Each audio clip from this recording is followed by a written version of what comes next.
حضرت ارشاد فرمائیں کیا پیغام ہے رمضان کے والے سے؟ ماہ رمضان شریف میں جو خاص عبادت ہمیں اللہ نے عطا فرمائی وہ ہے روزہ، اور اس روزے کے اندر ہم دیکھتے ہیں کہ ہم نے کھانے پینے اور نفسانی خواہشات سے اپنے آپ کو روکنا ہے. صحیح. یعنی وہ چیزیں جو عام طور پہ ہمارے لیے حلال ہیں ایک خاص ٹائم میں ہمارے لیے وہ حرام کر دی گئی ہیں، ٹھیک ہے، ہم ان سے اجتناب کرنا ہے. صحیح. تو ہمارے لیے اصل درس اس میں ہے کہ جب ہم روزے کی حالت میں ہوتے ہیں تو الحمدللہ ایک خاص کیفیت ہوتی ہے کہ ہم تنہائی کے اندر بھی پانی نہیں پیتے، ہم کھانا نہیں کھا رہے، بلکہ اگر وضو کے دوران بھی جب کلی کرتے ہیں تو ہم نے دیکھا کہ وہ خاص طور پہ عام دنوں میں تو ایک مرتبہ کلی پانی کرتا ہے بندہ، اور بعد میں جو ہے وہ روزے کی حالت میں 2 مرتبہ تھوکتا ہے کہ وہ تریبی حلق کے اندر میرے نہ جائے. حالانکہ اگر وہ تریبی حلق کے اندر چلی جاتی تھوک کے ذریعے تو روزے پہ فرق نہیں پڑتا، لیکن خاص کیفیت ایسی ہے کہ بندہ چاہتا ہے کہ میں اللہ تعالیٰ کی نافرمانی نہ کروں. صحیح. اب سوچنے کی بات یہ ہے کہ جب آپ نے اللہ سبحانہ و تعالیٰ کے حکم پر اور اس کی ناراضگی سے بچنے کے لیے آپ نے حلال چیزوں کو چھوڑا تو حرام چیزوں کی کیوں نہیں چھوڑ رہے؟ واہ. تو یہ درس ہے ہمارے لیے کہ جب آپ حلال چھوڑنا ہے تو حرام کو بھی چھوڑنا ہے، اس کا ترک کرنا تو اس سے زیادہ ضروری ہے، اور روزے کے اندر بھی اور روزے کے بعد بھی. یہی تو تربیت ہے ہماری اصل.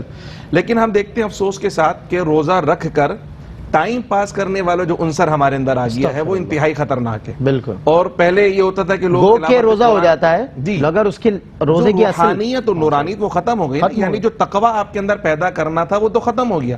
اب روزہ رکھ کر بھی آپ ایسے ذرائع سے ٹائم پاس کر رہے ہیں جو اللہ اس کے رسول کی صریح خلاف ورزی کے اندر آتا ہے، جو گناہ کبیرہ کے اندر شمار ہوتا ہے. تو اس کا مطلب یہ ہے کہ روزے کا اثر جو آپ پہ آنا چاہیے تھا وہ ہوا نہیں. اچھا مفتی صاحب، اس سے کہیں گنا بہتر یہ ہوتا کہ سو جاتا انسان. بالکل ہے نا، کیونکہ سونا بھی عبادت، حالت روزہ میں سونا بھی عبادت. جی، گناہ میں ملوث ہونے سے بہتر ہے کہ فرائض ادا کریں اور سو جائیں تاکہ گناہ میں ملوث نہ ہو اور اپنے جو عبادات ہیں اس کو خراب نہ کریں. ٹھیک ہے. اور دوسری صرف یہ بات عرض کرنا چاہوں گا کہ جو عبادت کرنے جا رہے ہیں اس کے مسائل سیکھیں. ٹھیک ہے. ہم پہ فرض ہے کہ روزہ کب رکھنا ہے، کیسے رکھنا ہے، روزہ کن چیزوں سے ٹوٹ جائے گا، کب قضا لازم آئے گی، کب کفارہ لازم آئے گا، یہ چیزیں لازمی سیکھنا چاہیے. کہیں ایسا نہ ہو کہ ہم عبادت تو کر رہے ہیں مگر ہماری عبادت ایسا نہ ہو جیسے ہم نے سوراخ والی بالٹی میں پانی بھرنا. صحیح. بڑی محنت سے پانی بھرا گا مگر سارے سوراخوں سے پانی باہر چلا گیا. تو یہ عبادتیں اگر رب کی بارگاہ میں پیش کرنے کے قابل نہ رہیں تو ہم کس بات کا اجر لیں گے؟ عبادتوں کے معاملات سیکھیے. بہت شکریہ مفتی صاحب،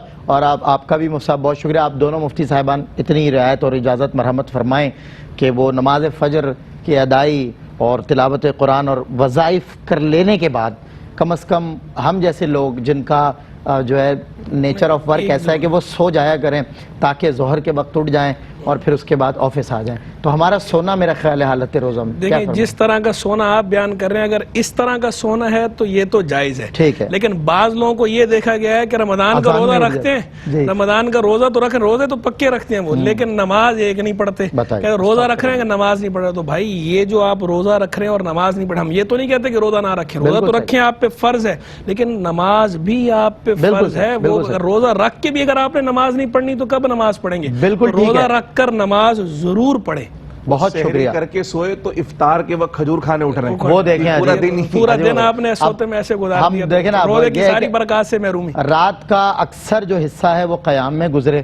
نماز فجر میں نے عرض کی نا، نماز فجر، تلاوت قرآن، وظائف، اس کے بعد بندہ سویا ہے، اذان ظہر پر اٹھ جائے، اچھا خاصا وقت 6 گھنٹے 7 گھنٹے 8 اور عبادات میں فریش ہوگا جبکہ وہ اس کا ڈیوٹی ٹائم نہ ہو. بالکل صحیح ہے، وہ بھی جا رہا ہے. اور رات کی کیفیت ہوتی ہے، اکثر مفتیان کرام سے میرے رمضان مبارک میں بات ہوتی ہے کہ رات کی کیفیت ایسی ہوتی ہے کہ رات یہاں سے اب نشریات کرنے کے بعد 8 بجے ہم گھر جاتے ہیں، نماز مغرب اور سب ادائیگی، 6-5 گھنٹے کی مسلسل نشریات اور 1 گھنٹہ اس سے پہلے 8-9 گھنٹے کی ورکنگ کے بعد جب ہم گھر جاتے ہیں تو پھر طبیعت بہت ہلکان ہو رہی ہوتی ہے، بوجھل ہو رہی ہوتی ہے، اتنی بوجھل کہ کھڑے ہو کر نماز پڑھنے میں بوجھل پن غالب ہوتا ہے اور ایسے کراہیت آتی ہے نماز پڑھنے. تو 1-2 گھنٹے کا پاور نیپ لینے کے بعد پھر ہم کھڑے ہو کر اپنی تراویح پڑھ لیتے ہیں، لیکن پڑھتے پابندی سے الحمدللہ. تو بہرحال ناظرین، اگر آپ ایسی ہی مزید ویڈیوز دیکھنا چاہتے ہیں تو ہمارا ARYQTV کا چینل سبسکرائب کیجئے